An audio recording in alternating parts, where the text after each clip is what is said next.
Eu olho para a cruz e para a cruz eu vou, do seu sofrer participar, da sua obra vou cantar. Meu Salvador na cruz mostrou o amor do Pai, o justo Deus. Pela cruz me chamou, gentilmente me atraiu e eu, sem palavras, me aproximo, quebrantado por seu amor.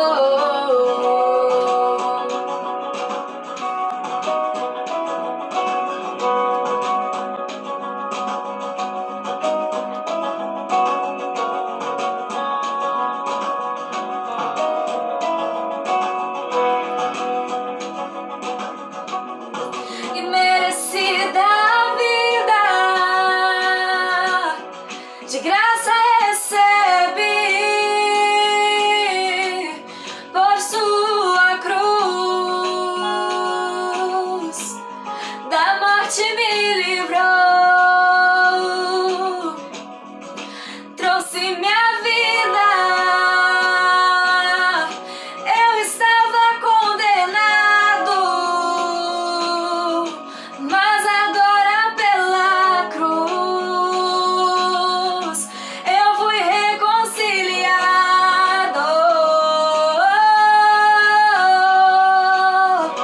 Pela cruz me chamou, gentilmente me atraiu e eu, sem palavras, me aproximo, quebrantado por seu amor.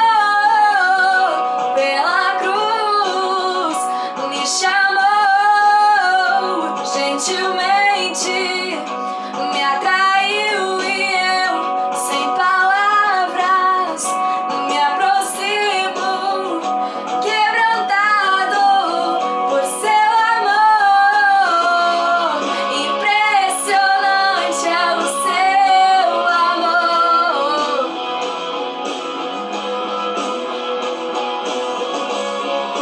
Me redimiu e me mostrou o quanto é fiel.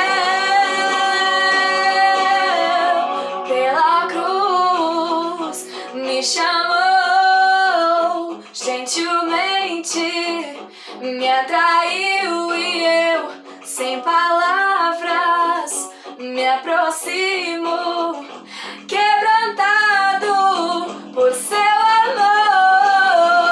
Pela cruz me chamou, gentilmente me atraiu e eu, sem palavras, me aproximo, quebrantado por seu amor.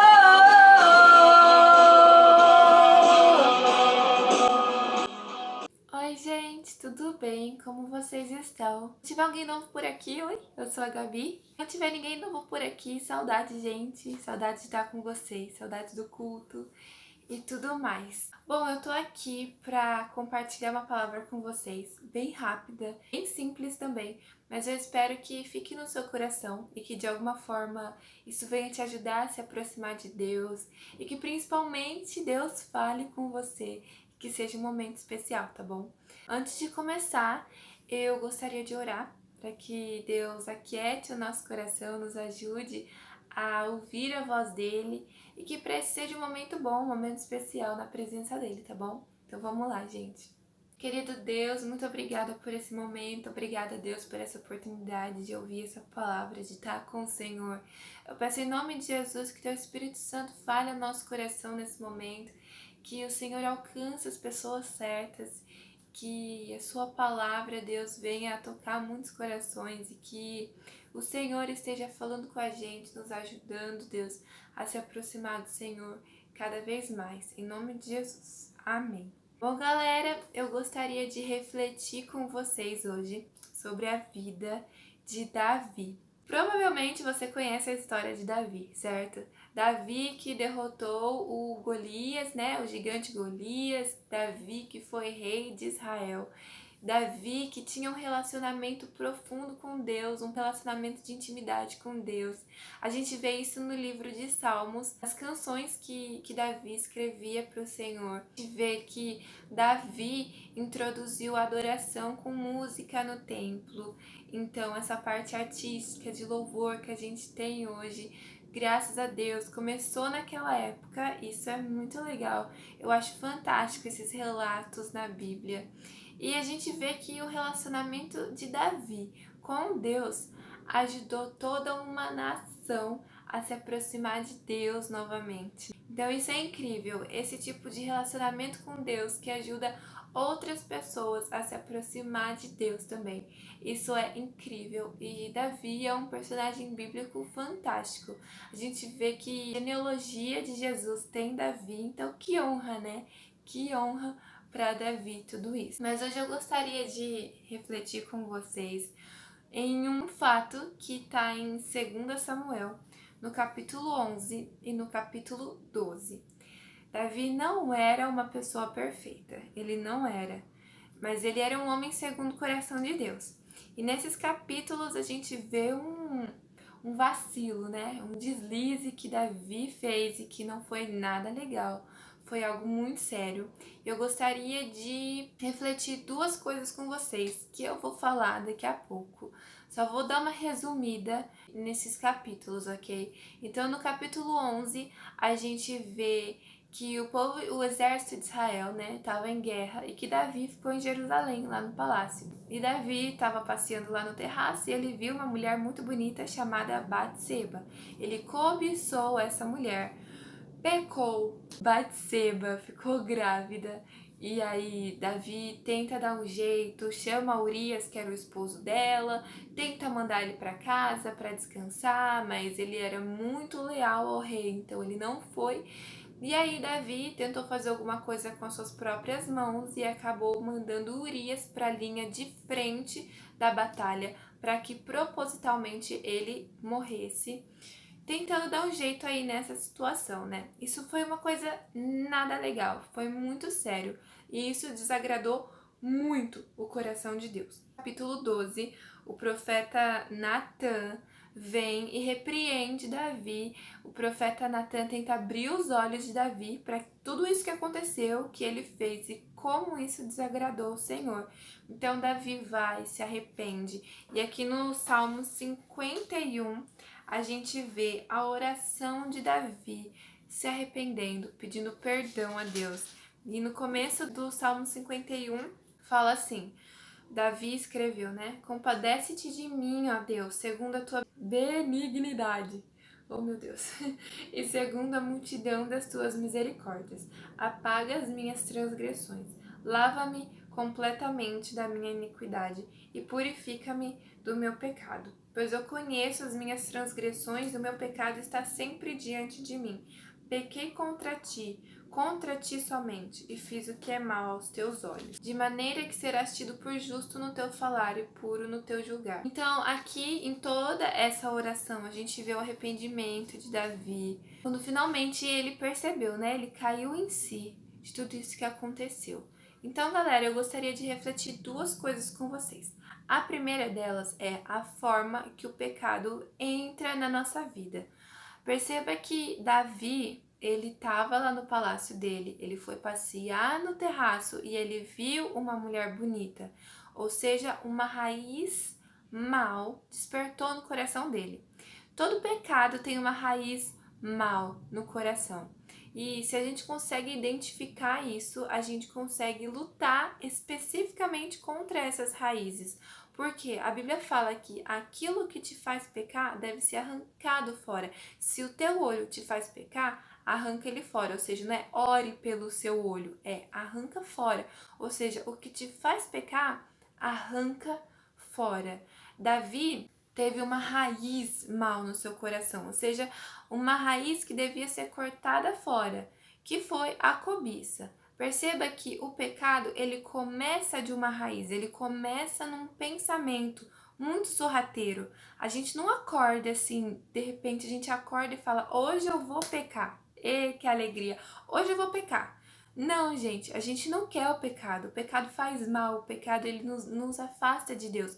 Mas o pecado, o inimigo age assim na nossa mente. Ele entra de maneira sorrateira. Então, vamos pegar o exemplo de Adão e Eva, né?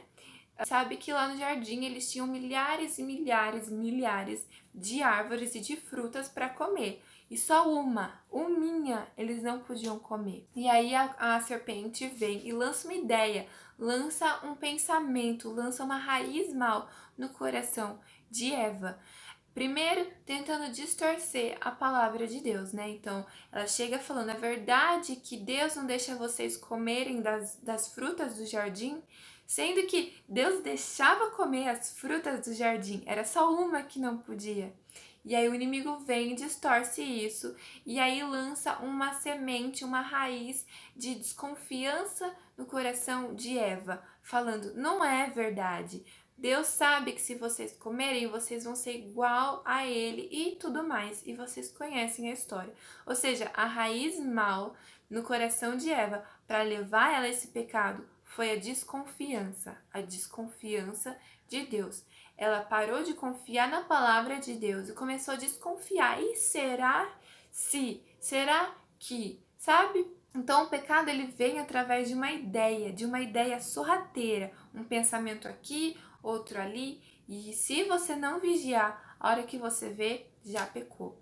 Foi o que aconteceu com Davi. Ele estava passeando, ele viu uma mulher bonita do terraço do palácio dele, né? Então a raiz mal nesse coração foi a cobiça, algo que ele não precisava, mas ele quis. E aí ele pecou. Então o pecado vem de maneira muito sorrateira no nosso coração. A gente precisa vigiar, a gente precisa prestar atenção na intenção das nossas ações. Porque todo pecado tem uma raiz, tem uma intenção por trás. A gente precisa vigiar nisso. A segunda coisa que eu quero refletir com vocês nessa situação, né? Nesse vacilo de Davi que a gente pode aprender com isso, é o seguinte. Para pensar comigo, no contexto daquela época. Um rei poderia ter quantas esposas ele quisesse e quem ele quisesse, certo? A gente vê que Salomão teve 1000 mulheres, né? Então, um rei poderia ter quantas mulheres ele quisesse, quem ele quisesse. Então, isso, o que aconteceu, esse adultério de Davi e tudo mais, foi muito errado. Foi muito errado, foi pecado, isso desagradou o coração de Deus. Pensa comigo, aos olhos humanos, naquela época, para as pessoas, talvez esse fato não tenha sido tão errado aos olhos deles, certo? Isso foi errado perante Deus. Com certeza não era a vontade de Deus. E isso gerou, dessa ação gerou muitas outras ações, inclusive a morte injusta de uma pessoa leal ao rei. Mas pensa comigo, aos olhos das pessoas, um rei ter alguém que ele queria não parecia tão errado assim. É claro que aos olhos de Deus isso foi errado, né? Mas aos olhos das pessoas, talvez aquilo não era tão errado assim, sabe? Então, o que eu quero refletir com vocês nesse momento é o seguinte. Para as pessoas, existem coisas que não são tão erradas assim, mas que aos olhos de Deus são pecados sim, e isso vai te afastar de Deus e vai gerar uma consequência ruim na qual Deus quer te livrar, Deus quer te guardar. Então o que eu quero que fique no seu coração também, galera, é resista. Resista ao pecado, resista àquilo que é errado e que aos olhos de todo mundo essa ideia, essa atitude não é tão errada assim. Mas você sabe, lá no fundo você sabe que isso vai te afastar de Deus e que isso não vai ser bom. Então, galera, resista. Pode ser certo para todo mundo. Pode ser bacana, não tem nada a ver. Aos olhos de todo mundo tá de boa, mas se aos olhos de Deus isso é errado, é errado. Permaneça nessa atitude, sabe? Tenha essa resistência, sabe? Tenha essa firmeza. Fazer o que é certo, permanecer na verdade. Galera, a gente tá vivendo um tempo bem difícil nessa situação, onde existem várias ideias diferentes e que tudo parece ser uma verdade alternativa. O que é errado para mim não é errado para você, o que é certo para mim não é certo para você.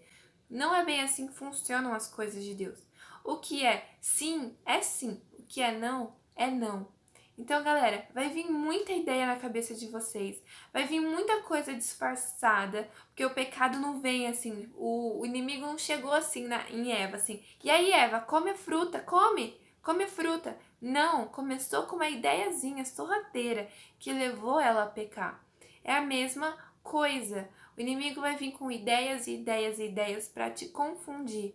Então, persista, galera. Prevaleça, resista na vontade de Deus, naquilo que é bom, naquilo que é certo. Busque entender a vontade de Deus, sabe? Busque aprender de Deus. Leia a Bíblia que você vai entender, você vai conhecer o coração do Pai. Deus sabe o que é bom e o que é ruim para você. Então, só confia nele, sabe? Quando Deus diz um não pra gente, é porque ele tá guardando a gente de muita coisa e porque ele tem um sim muito maior do que esse não, que não é para você fazer. Sabe, uma vez eu li isso, que o não de Deus representa um sim muito grande na sua vida. Se Deus te diz não porque algo é ruim, porque algo é pecado, confia. Confia, porque Deus tem algo muito melhor para você. E esse melhor é estar perto dele, é passar a eternidade com ele. Então, galera, se liga nisso, sabe? Tenha isso no seu coração, fica firme, sabe? A gente tá cansado de ouvir que nós estamos à contramão do mundo, de que a gente não é igual ao mundo e tudo mais. E é verdade, a gente sempre vai andar na contramão. A gente é a galera do contra, sabe? Todo mundo pode estar dizendo alguma coisa, mas se a vontade de Deus é essa, eu vou ficar nisso, sabe? Vai chegar uma época que a gente vai ser minoria, que as pessoas vão olhar e não vão entender a gente, mas tudo bem, porque Jesus já avisou isso pra gente, que o mundo não nos conhece, que o mundo não conhece a Deus. Então, galera, fica firme naquilo que é certo. Deus tem o melhor pra você, e o melhor pra você é estar perto dele sempre. Então, busque conhecer a Deus. Ele ama muito você, ele tem o melhor pra você, e o caminho de Deus é o melhor, tá bom? Só confia nele. E se liga, gente, se liga nas ideias ruins que estão surgindo por aí e que pode te afastar de Deus, sabe? Se liga nisso, busque conhecer as intenções do seu coração, as raízes que estão no seu coração e arranca fora, arranca o mal pela raiz, arranca tudo aquilo que te faz pecar. E sério, gente, busca, foca em se aproximar de Deus e tá com ele, ok? Gente, é isso que eu queria compartilhar com vocês. Eu espero que isso tenha entrado no seu coração, que Deus tenha falado com você, que isso te ajude a se aproximar dele. Sério, porque estar com Deus é a melhor coisa do mundo, é a melhor coisa da vida. A gente nasceu para isso, a gente nasceu para ser filho de Deus, para estar perto dele. Então, galera, insista nisso, fica firme e resista ao pecado na sua vida, ok? Deus abençoe, foi um prazer estar aqui, eu espero ver vocês logo e que a gente tenha muitos momentos juntos buscando a Deus e estando pertinho de Deus, ok? Deus abençoe muito, fiquem com Deus e tchau!